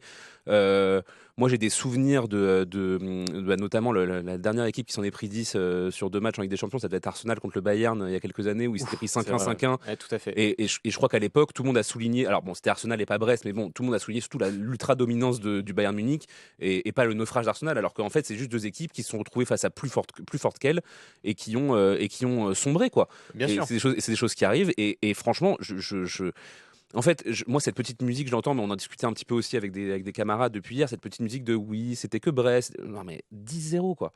Ah oui, non mais 10-0. Manchester City est peut-être en train de glisser, mais c'est quand même Manchester oui. City et il y a des grands joueurs et tu as été mené 2-0 Et puis- dans cette rencontre. Ouais. Stuttgart, c'est le 4e de Bundesliga. Voilà. Enfin, Non, voilà. et par ailleurs, j'insiste, 10-0. Oui, c'est ça. Non, mais une grande équipe, c'est extrêmement simple. C'est le Real Madrid qui va gagner 1-0 en finale en étant dégueulasse, mais en étant mentalement extrêmement fort et en gérant ses émotions. Une grande équipe, c'est aussi une équipe qui met 10-0 à Brest sur un match aller-retour, c'est-à-dire qui est sérieuse jusqu'au bout, qui est cruelle jusqu'au bout, qui fait le boulot jusqu'au bout. Et c'est important. Une grande équipe, c'est ça aussi. Et je trouve que le football est au-dessus de tout dans ce PSG-là. Et finalement, ça résout tous les problèmes. Ça me permet d'ouvrir un tout petit peu plus et se dire, est-ce que ce Paris Saint-Germain-là, globalement, pour vous, autour de la table, parce que des séquences sur 2-3 matchs, très bien. Séquences comme ça sur 2 mois et demi, 3 mois, est-ce que finalement, à un moment donné, on va parler aussi du jeu à la parisienne? Est-ce que... Ah oui, non mais c'est... On a eu... Faut attendre un peu, je pense. On a eu le Guardiola, enfin tu vois, le Manchester City de Guardiola, le Klopp. Bien sûr. Là, est-ce que ça commence à se dessiner? Parce que 3-4 matchs, bon, là, 2 mois et demi, d'avoir la même intensité, Bien sûr. d'avoir les mêmes... voilà, bon, à part face à Toulouse ou face à Reims, parce que tu as des bus et que tu sais pas trop, tu t'emmènes un peu les pinceaux face Bien à sûr. ça. Mais après, derrière, voilà. Bah, une chose est sûre, c'est Pardon, je que suis parti un peu Luis, là-dessus. non mais c'est hyper intéressant. Luis Enrique, c'est un coach avec une forte identité de jeu. Il rêvait d'avoir une équipe comme ça et de la Bien sûr. façonner comme ça. Non, mais c'est clair, mais il l'a parce qu'il a que des joueurs qui sont disposés et disponibles pour écouter ses consignes, qui ont toutes les qualités du monde pour rentrer dans son système et dans les animations qu'il souhaite. Mais de toute façon, Luis Enrique a toujours imprimé un style très identifié. Le Barcelone de 2017, il y avait Messi, Neymar et Suarez, néanmoins. Quand il était sélectionneur de l'Espagne aussi, l'Espagne de l'Euro 2021 était absolument formidable, même si elle n'a pas gagné le titre à la fin. Donc, il a toujours imprimé quelque chose là. Effectivement, le côté longévité de cette période qui est un peu faste et qui est merveilleuse, je sais pas, l'histoire le dira. Je pense qu'il faut quand même rester prudent et serein mais prudent. Voilà. Jonathan me fait le petit signe Ouais. de la main. Moi, je veux y aller. Vas-y, Mais moi, je t'en prie. je me permets parce que autour de ce micro, j'étais avec Pia et je disais, à la fin de l'année dernière, que je n'aimais pas le style que mettait en place Luis Enrique. Parce que c'est vrai, je n'aimais pas ce que je voyais de ce PSG sur le début de la saison, c'est-à-dire que c'était ronronnant, c'était ennuyeux, tu voyais un peu tout le temps les mêmes matchs, tu comprenais pas pourquoi il n'utilisait pas la qualité de ses joueurs comme un Nuno Mendes plus haut, essayer de prendre la profondeur avec un Dembélé, avec un Barcola, avec des doués. Et en fait, c'était ennuyeux. Et même le PSG qui va en demi-finale la saison dernière, c'est pas ce PSG-là, c'est un style de jeu où tu veux avoir beaucoup la possession. Là, je trouve quand même, et on pourra me dire ce qu'on veut, le jeu a énormément évolué. Et dans un Luis Enrique que je n'aimais pas et que je disais au mois de novembre, ce PSG, je l'adore parce que c'est une équipe moderne. C'est comme ça qu'on joue au football en 2020. Ça va vite. Il y a un contre-pressing de dingue et ça va vite, ça va à 1000 à l'heure. Et quand je vois effectivement le premier but, par exemple, c'est l'ouverture de Fabian Ruiz pour Barcola, ça va vite. Le Ramos contre l'Orient Tic-Tac, en fait, ça part dans tous les sens. Et ça, c'est le football. Et il faut saluer Luis Enrique aussi, de s'être aussi un peu remis en question, parce qu'on le voit borné, etc. Mais il s'est remis aussi en question dans certains principes de jeu, et en s'adaptant aussi aux qualités de ses joueurs et de son effectif, pour aujourd'hui avoir cette partition qu'on a là depuis 2 mois, 3 mois. Alors pour ceux qui écoutent ce podcast, juste pour vous dire, on parle bien et ne vous inquiétez pas, vous n'êtes pas sur un épisode de 2020, on est bien en 2025. Oui. Les années 2020. Non, tu sais, Les années 2020. Ouais, parce qu'on est tous fatigués autour de la table. Et là, quand tu c'est vrai que les années 2020. Et là, je me suis dit, oui, il peut y avoir méprise. Voilà, bien sûr. j'ai bugué. C'était Alex, c'était pour te. Non, mais la génération, on va dire. C'était pour te. Non, mais t'as raison. Alors, c'est vrai que, en fait, parce que ce que dit Jonathan me fait un peu sourire. Alors, j'admire ton sens de la remise en question, mais c'est vrai que moi, c'est ça qui est bien avec cette émission. Ici aussi, Abdellah Boulma est venu faire un acte de contrition sur Fabian Ruiz. Il a, voilà, on est là aussi pour ça. Tenons-nous la main. On a le mea culpa généreux autour de cette table. Voilà. Moi, en fait, c'est vrai que je veux surtout pas faire celui qui a tout vu avant tout le monde, mais moi, pour le coup, j'ai toujours été celui, notamment dans les rédactions ou dans les tribunes ou avec tous les confrères et les collègues que j'ai pu croiser, celui qui disait: les gars, vous êtes très critiques de Luis Enrique, attendez, je trouve quand même qu'il y a un bout d'idée qui se dégage, même de ce qu'il est en train de mettre en place dans ces trucs ennuyeux, il y a quelque chose. Il y a quelques semaines ou mois, il me semble que c'était, donc j'étais autour de cette table, bien évidemment, on avait fait un débat notamment sur Nuno Mendes. Et j'avais dit, si je me rappelle bien, qu'il y avait quand même une vertu à constamment mettre ses joueurs. C'était vraiment une période où il utilisait des joueurs, mais n'importe où, n'importe comment. Jamais, on avait l'impression qu'il les utilisait jamais là où il fallait les utiliser. Et j'avais dit à l'époque, il y a quand même une vertu pour moi à mettre des joueurs comme ça en plein développement dans un inconfort tactique permanent, parce que justement, ça va permettre un peu plus loin sur la route de développer cette espèce de football un peu total où n'importe qui peut jouer n'importe où, qu'on est en train de voir en fait de s'appliquer aujourd'hui. Donc pour moi, et seulement pour moi, pour moi, en fait, je crois pas que Luis Enrique a changé son fusil d'épaule ou a fait évoluer ses idées ou a mis de l'eau dans son vin. Pas du tout. Enfin, pas du tout. Je suis pas dans sa tête, mais pour moi, c'est pas l'interprétation que j'en fais. Pardon. Pour moi, au contraire, il a eu une période où il a dit: écoutez les gars, je vais vous mettre un peu dans la sauce. On va tous bosser la main dans la main. On va tous avoir des moments où on va pas être content de jouer là où on joue. Mais à un moment donné, ça va vous donner des qualités pour pouvoir jouer le jeu que j'ai envie que vous jouiez, et que vous allez pouvoir être dans les meilleures conditions et en même temps pouvoir faire ce que je vous demande. Et là, c'est exactement ce qu'on est en train de voir. C'est-à-dire des garçons comme Vitinha, comme Nuno Mendes, comme Joao Neves, comme Ousmane Dembélé, comme Bradley Barcola, qui ont tous été un peu contraints, un peu contorsionnés dans des systèmes tactiques où ils n'étaient pas forcément à l'aise. Et bien là, tout à coup, c'est devenu des joueurs Toto géniaux et qui jouent, oui, Toto, tout à fait, qui jouent à tous les postes, qui font un contre-pressing formidable, qui savent jouer milieu, attaquant, défense, arrière, piston, machin. Et voilà, et c'est comme ça, c'est juste son projet qui arrive à bout. Nuno Mendes qui a quand même été bridé pendant 2 plombes à être défenseur central gauche. Et regarde, on en est aujourd'hui. Oui, on est d'accord. Très rapidement, Baptiste. Bruno, 2 choses. La première, c'est que ne jamais sous-estimer l'impact mental aussi que Luis Enrique a eu sur ses joueurs. C'est un tacticien, c'est aussi un manager, et je trouve qu'il transfère, il diffuse une énergie, un enthousiasme et une forme de sérénité quelque part, une exigence aussi, qui est extrêmement positive pour la tête et pour le mental des joueurs, même sur la gestion des émotions, la gestion de la pression aussi, le fait de jouer libéré, tout ça, c'est en dehors de la tactique, et je trouve que ça a une importance qui est assez exceptionnelle. Et je trouve qu'il diffuse ça au quotidien, et il ne faut pas le sous-estimer. Et deuxième élément, évidemment que c'est le football de haut niveau, rien n'est dû au hasard, mais il y a aussi un côté alignement d'étoiles. C'est-à-dire qu'il y a quand même une complicité, une entente sur et en dehors du terrain d'ailleurs, de plusieurs joueurs, avec une forme de complémentarité qui est presque automatique, malgré le travail, malgré des analyses vidéo qui bossent de 7h du mat jusqu'à minuit. Évidemment, c'est le football de haut niveau, donc c'est beaucoup de travail, mais il y a aussi ce côté un peu absurde, un peu irrationnel, où là il y a tout qui fonctionne et tout qui s'imbrique bien quoi dans le puzzle. En tout cas, ce puzzle, il est magnifique à regarder, à voir les pièces qui se mettent en place, effectivement. Et on attend de voir ce que ça va donner face à encore plus haut. Voilà, face à des gros morceaux. On va en parler dans quelques instants. Le tirage au sort, c'est demain pour le Paris Saint-Germain en Ligue des Champions. Soit Barcelone, soit Liverpool. On en parle de savoir de vous préférez qui. Ça sera la question qui va être posée à nous. Et d'échanges aussi de ici, Paris, Île-de-France. Aujourd'hui avec nous, Baptiste Durieux, Jonathan Bensadoun et Alexandra Flalo. La team est avec nous. On va parler du tirage au sort, bien évidemment, pour le Paris Saint-Germain. Le tableau, alors effectivement, c'était un 16e face à une bonne équipe de Ligue 1, bien évidemment, qui a fait des exploits en Coupe d'Europe.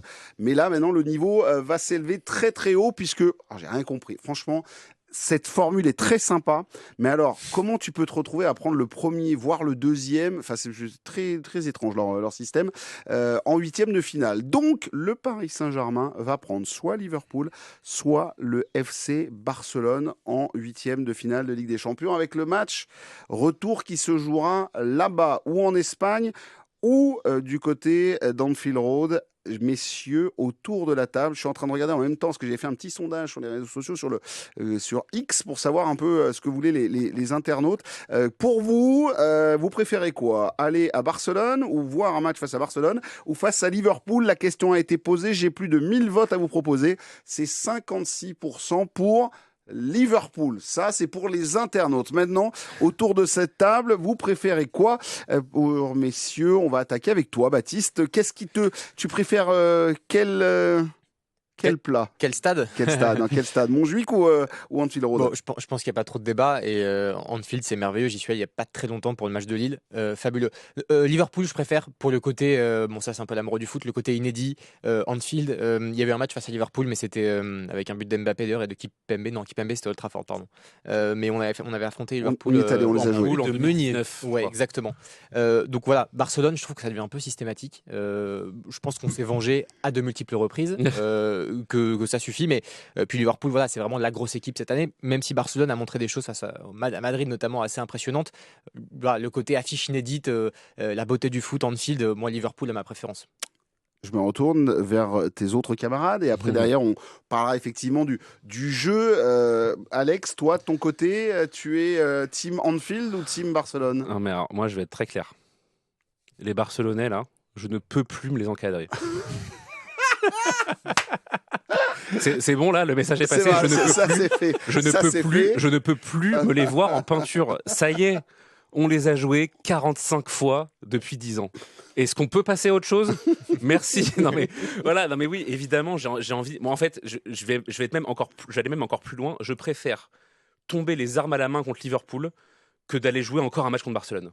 Après, toujours un plaisir d'éliminer le Barça. Non mais ça, évidemment, cela va de soi, cher Baptiste, bien évidemment. Mais en fait, c'est bon, on les a eu l'année dernière, on les a eu.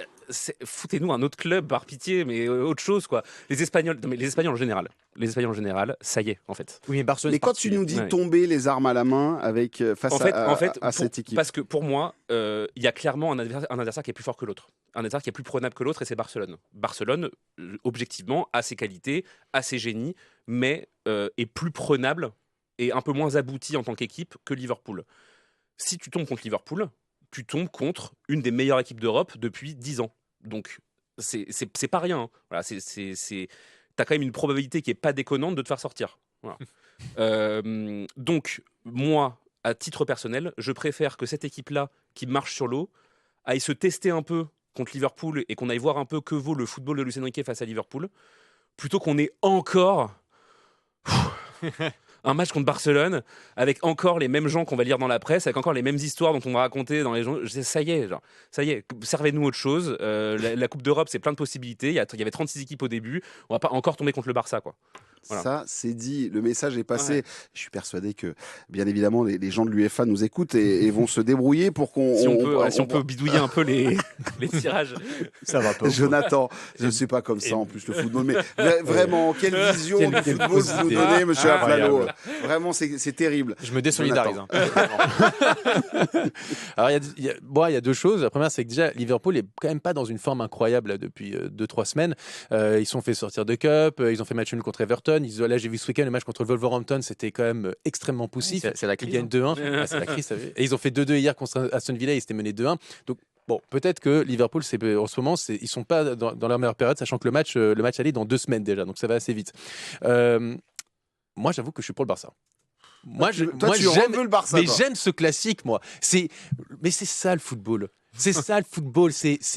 Pardon, hein, voilà, on est contre la violence, mais c'est du sang. Le Barça, c'est du sang. On va avoir 2 semaines où on va avoir la presse catalane sur notre dos, et de l'autre côté, ça va parler sur les réseaux sociaux. Mais qu'est-ce que j'aime ça. Le soir de match, ça va. Et tout le monde va être électrisé parce que justement, il y a cette espèce de haine un peu qui s'est développée contre le Barça. C'est presque devenu un classique en Europe. Mais moi, j'aime ça. J'aime ce truc où les joueurs, ils vont se rentrer dedans. Luis Enrique qui va dire « Ah oui, mais c'est le match le plus compliqué. » Mais il adore dans le fond. Il adore ces ambiances-là. Et tout le monde adore ça. Se retrouver cette ambiance électrique du côté...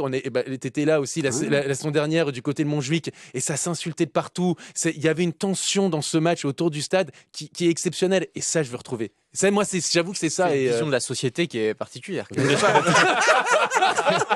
Les gens qui s'insultaient, là, qui traitaient leur arsenal, c'est formidable. C'est ça le football. Le baseball, c'est ça, le pantalon, putain.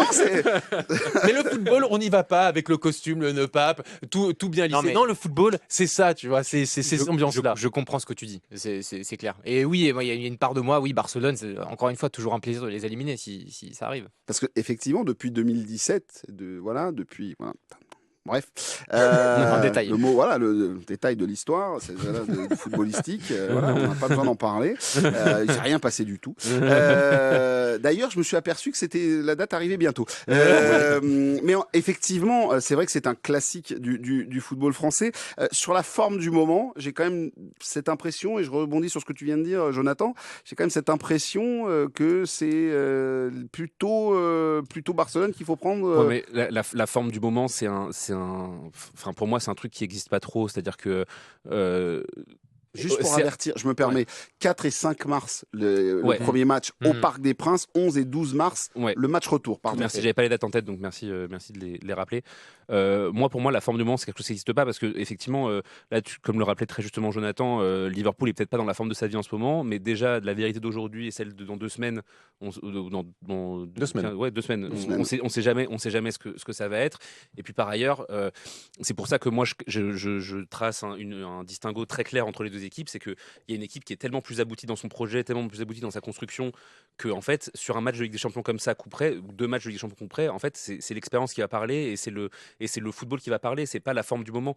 C'est-à-dire que en fait, le Barça, équipe très jeune, équipe un peu fantasque, équipe qui se cherche encore un peu, même s'ils ils creusent vraiment au bon endroit. Pour moi, ils sont un peu au même stade de développement que ce PSG-là. C'est-à-dire qu'en fait, voilà, ils ont démarré un projet avec Xavi il y a 2 ans et demi, qui est en train de se continuer un petit peu avec Hansi Flick, qui va vraiment dans la bonne direction, et il faut le souligner parce que le Barça est passé par des périodes mais abominables ces dernières années. Mais ça reste une équipe qui se cherche un peu. Et la saison dernière, on a puni cette même équipe. C'est-à-dire que il n'y avait pas le même entraîneur, etc. Mais on les a punis alors que c'était une équipe qui n'a pas fondamentalement changé depuis. Liverpool, c'est pas la même paire de manches. Et sur un match de Ligue des Champions aussi important contre le PSG, c'est Liverpool, c'est Anfield, c'est Universal Cologne, c'est Virgil van Dijk, c'est Mohamed Salah. Et pour moi, je suis désolé, c'est pas pareil. Et la forme du moment n'a rien à voir avec ça. Alors par contre, c'est différent, de la considération qu'il y a pu y avoir contre Manchester City, où eux c'était vraiment structurel, c'est-à-dire qu'il y avait vraiment un problème cette saison et on leur a mis 4 buts qu'on leur aurait peut-être pas mis en temps normal, mais là Liverpool pour moi c'est pas pareil. Baptiste. J'ai un peu peur quand même parce qu'on est tous très enthousiasmés à juste titre de tout ce qu'on voit depuis plusieurs semaines et c'est très bien, et effectivement on vit aussi des saisons pour ces moments-là et j'ai pas envie que la saison s'arrête et soit avortée très vite, ce qui est tout à fait possible, et le PSG d'ailleurs peut faire 2 matchs brillants.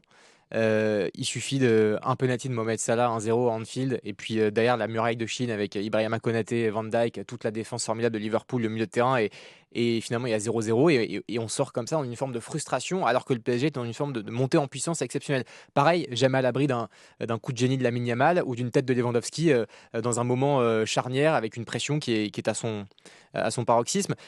Franchement, j'ai un peu peur de ça. C'est le football, mais j'ai peur de ça. Sauf que là, c'est ce que j'ai dit dans les titres et dans mon petit édito, dans la petite présentation, Jonathan, c'est qu'on va avoir du football total. Complètement. On va avoir la plus belle affiche proposée de ces huitièmes de finale. Ah oui, c'est très clairement, sûr et certain. Mais non, parce qu'on parle du prisme PSG, de tomber contre Liverpool, Barça, on se dit pas de chance, etc. Mais bon, à la limite, Paris a fini 15e. Donc tu tombes contre un gros adversaire, à la limite, c'est logique. Mais mettez-vous à la place de Liverpool et Barça. Les mecs, ils se sont cassé la tête pendant 5 mois pour essayer de finir dans les 2 premières places. Le Barça qui a fait le retournement de situation à Benfica pour assurer la 2e place. Pour que finalement, en fait, ils se disent, attendez, en 8e, on va tomber contre ça, là. Il faut se mettre à leur place quand même. S'il y a ici Paris, Liverpool ou le Barça, honnêtement, ils ont les boules. Ils se disent, non, mais attends, on n'a quand même pas de chance. On s'est cassé la tête pour finalement tomber contre ce PSG. C'est très, très dur. Quoi. Alors qu'en face, tu peux quand même avoir un club Bruges contre Lille. Voilà. Oui, voilà. C'est hyper intéressant. Et ce que tu dis là, ça s'appelle le karma PSG à l'envers. C'est-à-dire que nous, ça a été notre vie pendant des années de se casser la tête à terminer premier. Exactement. Pour prendre le Real Madrid à chaque fois, ou le Bayern Munich qui, pour la première fois, terminait deuxième de son truc. Vrai. On se les récupérait à chaque fois. C'était voilà. Donc pour une fois, écoute, c'est plutôt grisant finalement d'être dans cette situation-là, et cette position-là, d'avoir ce PSG qui se met en ordre de marche et qui pour l'instant roule plutôt bien. On rappelle les prochains matchs pour le Paris Saint-Germain. Il y a déjà le match de Lyon, ça sera en championnat. Ensuite, il y aura, derrière il y a Saint-Brieuc en Coupe de France, ça sera du côté de Rennes. Après il va y avoir Lille. Et là, le premier match, ou contre le Barça, ou contre Liverpool. Ensuite, on enchaînera avec un match contre Rennes. Ensuite, match à Liverpool. Et après, on terminera sur le match de Marseille. J'espère juste une chose, c'est qu'on sera qualifié, qu'on aura encore la tête et l'esprit au football et de pas trop lâcher si il se passe un mauvais truc en huitième de finale. Oui, Alex, pour terminer. Du coup, quand même, ce qu'il faut souligner, parce que du coup, j'ai le tableau sous les yeux là, parce que le tableau est déjà tiré jusqu'à la fin. Tout à fait. C'est une des particularités de cette nouvelle formule, c'est qu'effectivement, si le PSG passe le cap des huitièmes de finale, après c'est Bruges, Lille ou Aston Villa. Donc à la limite, voilà, on peut se dire on a le très gros morceau maintenant et le quart de finale sera peut-être un peu plus abordable, même s'il faut jamais sous-estimer personne. Surtout le Unai Emery, le Aston Villa d'Unai Emery, le Emrico PSG Aston Villa, non mais Unai est un ami du club et sera gentil. Oui, c'est ça. Il a tellement été gentil qu'il il a sombré aussi en 2017. Mais voilà, tu as raison de le souligner effectivement. Par contre. Je le souhaite pour Lille, mais alors là, si on se prend un quart de finale et que tu arrives à te qualifier du côté du Paris Saint-Germain et que tu te prends un PSG Lille... La 19e journée de Ligue 1, c'est super. C'est ça. Mais ça fera partie de la dramaturgie de cette Ligue des Champions. Il y aura eu Brest, il y aura eu Lille, il y aura pu y avoir Monaco aussi s'ils étaient passés. Bon, c'est la vie. Mais finalement, cette formule est pas si inintéressante que cela. Elle a encore des petits défauts, mais il y a des petits trucs qui sont sympas. Les amis, on va terminer. Prochain match, bien évidemment, à suivre sur l'antenne d'ici Paris-Île-de-France. Ce sera dimanche à 20h45 avec Pia Clément et Romain Bédouc pour cette rencontre. Oui, parce que moi, ce soir, vacances pendant quelques jours. Je suis désolé. Franchement, j'ai fait 5 janvier. Du 5 janvier au 19 février, j'ai tout donné. J'ai tout fait. J'ai fait tous les matchs. Mais les 2 matchs par semaine, tu les as connus aussi. Voilà, papa est un peu rôti. Voilà, c'est comme ça. En tout cas, les amis, on va terminer avec... je voudrais vous faire écouter un petit document sonore. C'est un document explosif qui a été sorti par le journal L'Équipe, puis par l'émission Complément d'enquête. Alors, Complément d'enquête n'a pas encore été diffusé. C'est un complément d'enquête qui travaille autour de la personnalité de Nasser Al-Khelaifi, le président du Paris Saint-Germain. Mais hier, comme L'Équipe a sorti un procès verbal du conseil d'administration de la Ligue 1 qui s'était tenu le 14 juillet dernier, eh bien, Complément d'enquête qui avait le document vidéo a décidé de le passer dans le journal de 20h d'hier soir de France 2. Et cette vidéo est largement commentée et assez édifiante sur les rapports entre les présidents de Ligue 1. Ça te donne vraiment envie et ça te fait surtout voir pourquoi on part tous dans le mur depuis quelques années désormais avec le foot français, avec des dirigeants pareils. Mais dans tout ça, il y a un homme qui quand même sort de... Comment on pourrait dire ? En tout cas, ce qui sort pas grandi, c'est le président du Paris Saint-Germain, Nasser Al-Khelaifi, car il parle assez bizarrement à ses hôtes, on va dire, à ceux avec qui il discute. Il est même traité de tyran à un moment donné par un des intervenants. Je vous propose juste d'écouter cette petite séquence en anglais. John Textor, l'américain, et Nasser Al-Khelaifi. Alors, c'est en anglais, mais on va vite comprendre tout ce qui se dit. We're running out of time. Maybe somebody other than Nasser should talk. Nasser, you're being a bully. John, stop talking. You don't understand anything. You are don't. from, I don't know, Cabo, Right. you coming, I don't I'm know an where, and outsider. you're talking I'm to an us. idiot. I Oh don't là là, understand Vincent, anything. Vincent, We're all Jean-Pierre, Jean-Pierre, je sors moi Let de other cet people appel. talk now. Je sors cet appel parce que Louis, vraiment, il me fâché. Voilà, lui, il me fâchait. Alors, juste, en gros, tu ne comprends rien. En gros, tu es un cow-boy, tu es un Américain, tu comprends rien à ce qui est en train de se passer. Et je vais sortir de cette réunion. Vincent, Jean-Pierre, c'est les amis Vincent Labrune et Jean-Pierre Caillot. Bref, le Paris Saint-Germain en tout cas, le président du Paris Saint-Germain est pointé du doigt. Lundi dernier, on parlait des affaires avec sa mise en examen. Et là, désormais, il y a ce document qui sort, qui fait voir que ah oui, effectivement, il dirige le foot français d'une manière un peu particulière. Il menace à chaque fois parce que sur plusieurs séquences, il menace à chaque fois de se tirer, de dire puisque c'est comme ça, je me barre et j'y vais. Enfin voilà, j'ai l'impression d'avoir mon fils de 9 ans qui, quand il n'est pas content, puisque c'est comme ça, je retourne dans ma chambre et tu viendras me voir quand tu seras plus cool avec moi. Bref, c'est un peu bizarre. Est-ce que Nasser Al-Khelaifi peut devenir un vrai problème pour le Paris Saint-Germain? C'est édifiant, Alex. Franchement, j'invite à lire l'article dans le journal L'Équipe, ce CA, Conseil d'administration, parce qu'il n'y a pas que Nasser Al-Khelaifi. Il y a des propos qui sont tenus, il y a des présidents qui se couchent. T'as envie de dire, mais enfin, respectez-vous un petit peu. Enfin, on a des chefs d'entreprise qui font n'importe quoi. Moi, on en a parlé donc lundi. De Nasser Al-Khelaifi à la suite de sa mise en examen. Tout à fait. J'ai pas envie de dire de bêtises, que ça me retombe dessus, mais pour moi, je reste sur la ligne que je défendais lundi. C'est-à-dire que, en fait, si l'affaire des barbouzeries n'a pas plus entaché que ça l'image de Nasser Al-Khelaifi et sa qualité vis-à-vis du Qatar pour ce qui est de la gestion du Paris Saint-Germain et de la gestion des affaires courantes liées au football et aux investissements dans le football, c'est certainement pas une petite passe d'armes avec John Textor qui va changer la donne. Maintenant, c'est gênant quand même. Non, mais en fait, maintenant, je trouve que la leçon à retenir, elle est même pas tant pour le PSG. Pour moi, la phrase j'ai lu l'article ce matin au saut du lit, mais pour moi, la phrase qui résume le plus tout ce dossier-là, elle a été prononcée par le président du RC Lens, donc Joseph Gourlian, qui dit à un moment donné. Nasser, je vais te parler d'un petit truc que tu connais peut-être pas qui s'appelle le conflit d'intérêts. Là, tu intimides tout le monde en fait. Mais parce que en même temps, tu arrives avec le président du Paris Saint-Germain qui arrive dans cette réunion, qui vient de poser 100 millions d'euros pour sauver le foot français. Avec sa deuxième casquette en tant que président du groupe. Oui, alors, effectivement, il y a aussi Youssef Al-Obaidi. Oh là, j'ai pas envie de prononcer son nom mal, mais donc le président du directeur de Beansport qui aussi a un rôle comme ça. Donc on peut dire bah oui, mais c'est pas Nasser Al-Khelaifi, mais c'est le même. Enfin, les bureaux du PSG de Bean sont dans le même bâtiment en fait. Donc à un moment donné, voilà, tu peux pas. Enfin, pour moi, c'est forcément compliqué et c'est là que je comprends en fait le fait que, comme tu dis, beaucoup de présidents soient couchés parce qu'on est dans une période de doute où en fait c'est soit Bein, soit l'inconnu. Et en fait, à partir du moment où ton sauveur s'appelle Beansport et où ton sauveur défend à la fois les intérêts du diffuseur, etc., et aussi les intérêts du club qui touche la plus grosse part des droits télé qui va donner. À un moment donné, tu peux pas lui dire d'aller, enfin, pour le dire très crûment, tu peux lui dire d'aller se faire foutre en fait. C'est-à-dire que tu peux rien lui dire du tout d'ailleurs, parce que au moindre haussement de voix, il dit moi je m'en vais, il comprend rien et ci et ça. Donc en fait, c'est une situation embarrassante dans laquelle le foot français s'est mis, j'allais dire tout seul comme un grand en décidant qu'il fallait tout bouleverser et aller chercher des diffuseurs un peu nouveaux.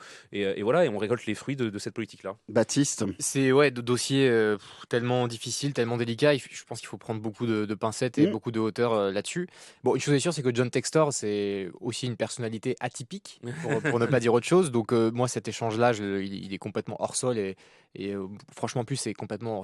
On a vu quelques secondes à peine d'une réunion qui a duré 3 heures, de très longues minutes et effectivement de très longues heures. Donc moi, tout ce que je peux dire, c'est que Nasser, il y a quand même une vraie forme de frustration, c'est-à-dire que il a, et peut-être à juste titre, le sentiment que depuis que le Qatar est arrivé à Paris, que la Ligue 1 et les clubs français peuvent remercier le Qatar, tout l'investissement qui a été fait depuis des années sur l'affluence des matchs, sur aussi le prix des droits télé sur certaines saisons grâce à un mercato XXL, et qu'il y a cette forme de frustration aussi de la part de Nasser que je peux tout à fait entendre. Après, c'est clair que parfois il y a un peu un choc des cultures, c'est-à-dire qu'il y a une manière de faire, une manière de s'exprimer dans la forme.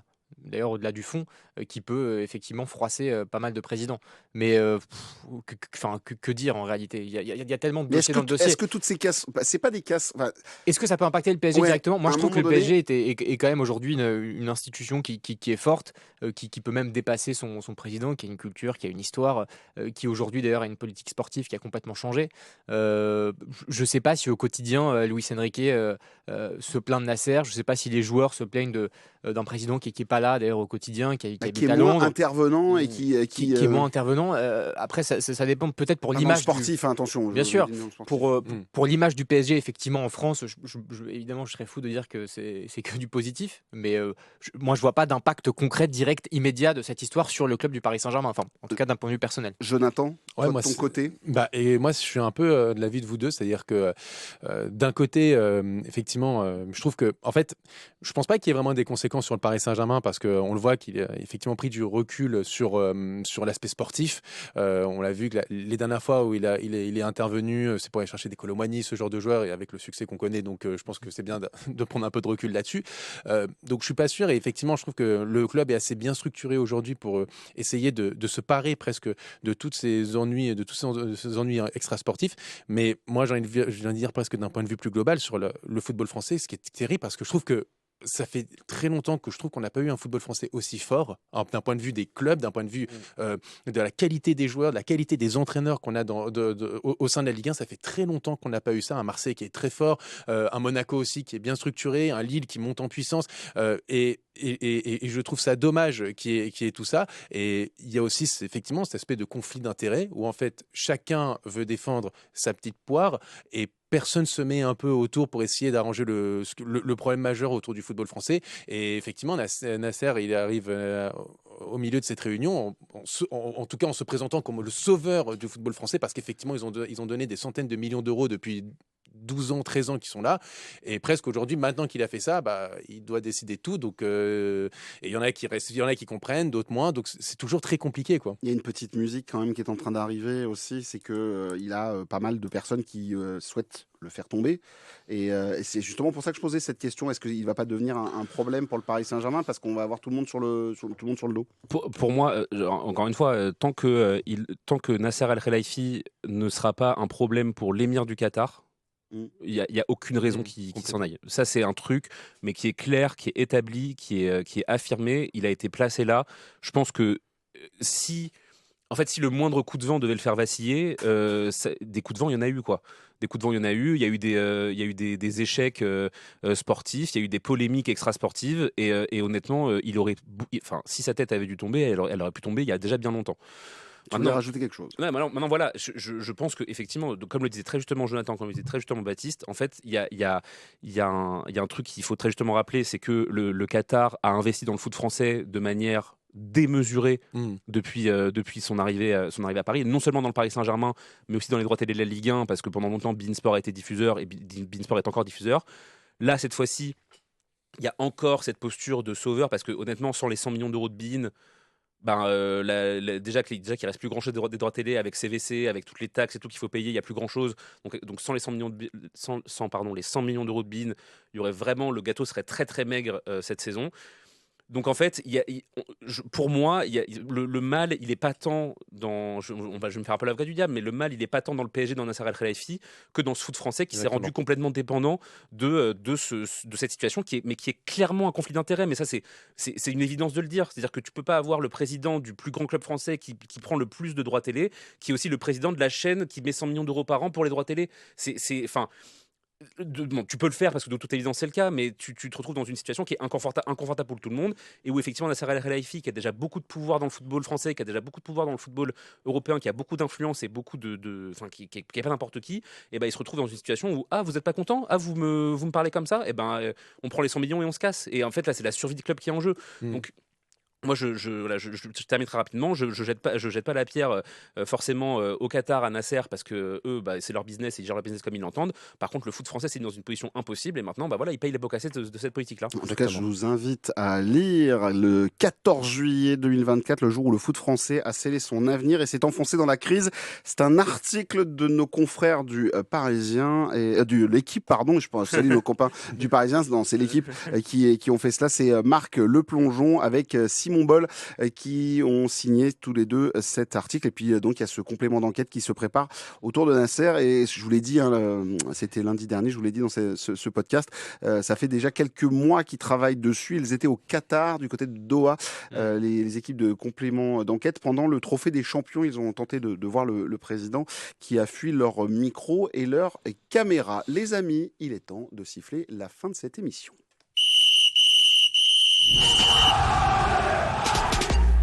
Voilà, 100% PSG, la tribune, c'est terminé pour aujourd'hui. Merci à Baptiste Durieux, merci à Jonathan Lensadoun et salut à toute la team Canal Supporter que vous pouvez bien sûr consulter sur Internet. Merci à Alexandra Salo, à la semaine prochaine, à très bientôt. Le prochain podcast, c'est lundi. Vous n'hésitez pas à mettre des petits pouces, des petites étoiles, des petits commentaires sur les réseaux et sur YouTube, par exemple, sur la vidéo que vous avez peut-être regardé en vidéo. Et bien évidemment, je vais vous faire un petit cadeau. Alors, petit cadeau qui va durer un tout petit peu longtemps. Oui, petit cadeau qui va durer, je suis désolé, on met pas 7 buts tous les jours, donc ça fait 3 minutes 30. Et c'est comme ça. C'est parti. Un best-of de ta personne? Ah ouais, c'est ça. Ah, formidable. Allez, on va se dire au revoir comme ça. Avec plaisir. Allez, salut, on passe les buts et on se dit au revoir. Ciao.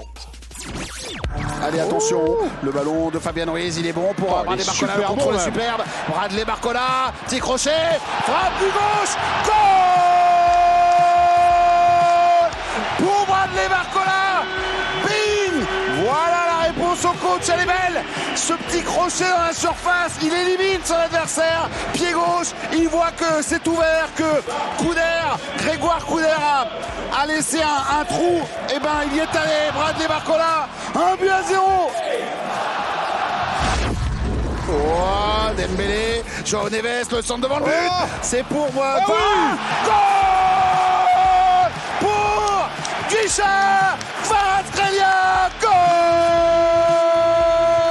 pour le Paris Saint-Germain. Quelle qualité de toucher de balle pour redresser le ballon. Il était dans un angle incroyable, les amis, et il est allé redresser ce ballon exceptionnel.